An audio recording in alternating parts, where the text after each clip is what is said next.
જો ગાજરનો હલવો બને છે. આ કામ એક બોરિંગ હે ગાજરનો હલવો બનાવવાનો, ખમણવાનું ભાવે બહુ પણ આ ખમણવું બહુ અઘરું. પૂનમને મેં ચાલે છે ને એટલે એ પેલા હું ખમણી દઉં. મેં કીધું લ્યો મારે કાલ હળવું ધીમે ધીમે આંગળી વાગી જઈને. મમ્મા પ્લેટફોર્મ ઉપર ચડીને હલવો બનાવે છે. શું નાખ્યું આમાં હજુ કંઈ નથી નાખ્યું. એમાં જો હમાતું નથી પણ એમાં જે થોડું થોડું બળવા માંડશે ને એટલે પાણી નીકળી જાય, બળી જશે ને પછી થોડુંક થઈ જશે. આમાં હજુ કાંઈ નાખ્યું નથી. થોડુંક બળી જાય ને પછી આમાં દૂધ નાખવાનું અને સાકર નાખવાની. સાકરમાં બનાવવું છે ને એટલે બધા છે ને પેલા ઘીમાં પેલો શેકી નાખે. મેં એવું નથી કર્યું, હું લાસ્ટમાં ઘીમાં શેકીશ એટલે ઘીની સ્મેલ અને દૂધનો માવો બની જાય ને એટલે કણી કણી જેવો સરસ થઈ જાય. એટલે હું એવું કરું. મને અમારે આપણી બાજુમાં એક બેન રહેતા ને એને શીખવાડ્યું હતું તો હું એવી રીતે કરીશ. સરસ. ડેડીએ છીણી દીધો અને હું બનાવું છું. મેં કેટલા વાગ્યા 9 થયા છે ને. ફોન નથી જોવાનો. 8:45 થયા છે. જોઈએ કેટલા વાગે હલવો બને. જો જેમ જેમ કેરેટ ગરમ થાય છે ને એને કેરેટનો કલર ચેન્જ થતો જાય છે. અહીંયા છે ને દેશી કેરેટ નથી મળતા, દેશી ગાજર નથી મળતા, આવા જ મળે છે પાણીવાળા. દેશી હોય ને તો મીઠો હલવો થાય. જો તો અહીંયા મેં દૂધને સાકર નાખી દીધા છે. હવે આને કલાક હલાવવાનો. પૂનમ બનાવે છે વિડીયો હું હલવો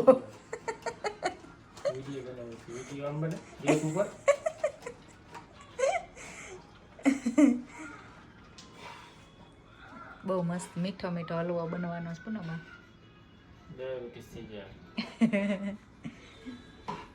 તું શું કરે છે? ભૂત બનીને બેઠી છે. ધીમો ગેસ રાખજો, ઉડશે બધે. ઉડેલું તો છે હજી તે ઉડેલું હોય હવે તોય તે લાવો હું બનાવી નાખીશ પૂનમ. બધું બગાડશો હમણાં. જાઓ તમારે જવું હોય તો મેચ જોવા. મેચ હું જોઉં એટલે હારી જાય.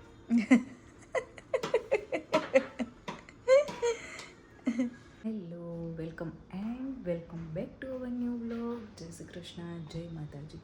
તો આજનો વ્લોગ શરૂ થાય છે એકદમ સવારમાં 7:30 હજુ નથી થયા અને અત્યારમાં વ્લોગ ચાલુ થાય છે.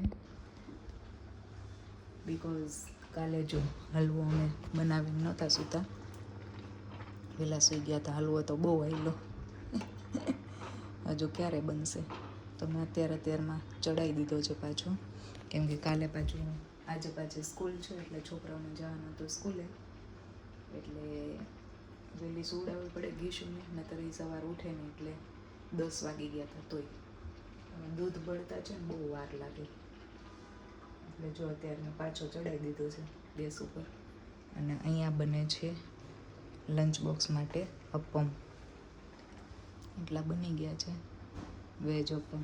એમાં મેં નાખ્યું છે કેરટ, કેપ્સિકમ અને અનિયન. તો હલવો તો મારો બહુ ચાલ્યો. ચાલો તો બને ત્યારે બતાવું. હવે ત્યાં સુધી નહીં બતાવું. જો તો આમાં ઓલમોસ્ટ દૂધ બળી ગયું છે, બધું જ દૂધ બળી ગયું છે એમાં. અને હવે લાસ્ટમાં આમાં ઘી નાખી અને શેકવાનું છે. જેમ આપણે બધા એવું કરતા હોય, હું એવું જ કરતી પહેલાં ઘી નાખીને ગાજરને શેકતી, છેલ્લે એટલું ઘી નાખવાનું અને પછી શેકી નાખવાનું, એટલે એનો ટેસ્ટ બહુ જ સરસ આવે. તો ચલો હવે હું આને ઘીમાં શેકી નાખું. ફાઇનલી ગાઈઝ હલવો બની ગયો. રાતના 9 વાગ્યાનો બનતો હતો, અત્યારે 9 વાગે પૂરો થયો. અને જો આવી રીતના ઘી આમાં છૂટું પડવા માંડે ને ત્યાં સુધી આપણે એને ઘીમાં શેકવાનું, મસ્ત થઈ જાય. અને લાસ્ટમાં જે સ્મેલ આવે આહા હા હા. અને અહીંયા તો હવે છે ને આવો ડિઝર્ટ મળે છે સ્પેશિયલ વિન્ટરનો હલવો હોય અને એમાં આઈસ્ક્રીમ નાખે બ્રાઉની ટાઈપ પેલી પ્લેટ હોય એમાં હલવો આઈસ્ક્રીમ ને બ્રાઉની ને એવું બધું કંઈક ડિઝર્ટ હોય. મેં એક વખત રીલમાં આવ્યું આડું ત્યારે મેં જોયું હતું. તો આપણે એવું તો નથી કરવું, ખાલી હલવો જ ખાવો છે. તો ચલો આવી જાઓ ખાવા હોય તો. ફાઇનલી બની ગયો છે અને હવે કામ કરવું. સારું થયું પૂનમે કીધું કે લાવ હું તને ખમણી દઉં ગાજર, નહીંતર હું તો કેટલાય વગાડત અત્યારે તો આખો દિવસ મારો એમાં ને એમાં જ જાત. એમાં શાકભાજી લઈને આવ્યા હોય ને એટલે તો આખો દિવસ એમાં ને એમાં જ જાય ઠેકાણે કરવામાં ને જો ફોલવામાં પાલક ને ધાણા ને મેથી ને અત્યારે છે ને ટાઈમ વેસ્ટ કરવાવાળું વેજીટેબલ બહુ આવતું હોય ને એટલે ચલો તો કરીએ કામ હવે. આમાં છે ને દૂધનું જો આમ કણી દેખાય ને બહુ મજા આવે ખાવાની. ફોનમાં નથી દેખાતું, આમાં વ્હાઈટ કણી દેખાય છે ને બહુ મજા આવે ખાવાની. તો હવે આમાં નાખી દઈએ ડ્રાયફ્રૂટ.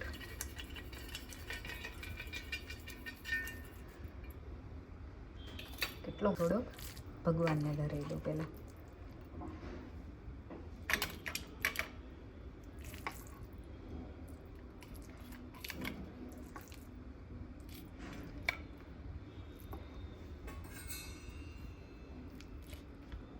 ભગવાન માટે પહેલાં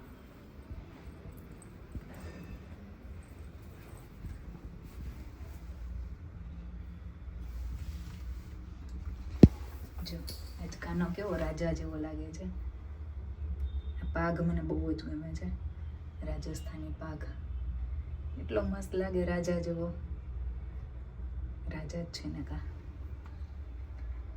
તો ચલો જય મારા વાલા જય દીનાનાથ. તો ચલો હું બી થોડોક હલવો ખાઈ લઉં મસ્ત, ક્યારનું ખાવાનું મન થયું છે. અને બપોરે બનાવવાનું છે લંચમાં વટાણા બટેકાનું શાક અને સંભારો કોબીજનો અને રોટલી અને સલાડ. તો આવું બનાવવાનું છે. તો હું બી ખાઈ લઉં હલવો.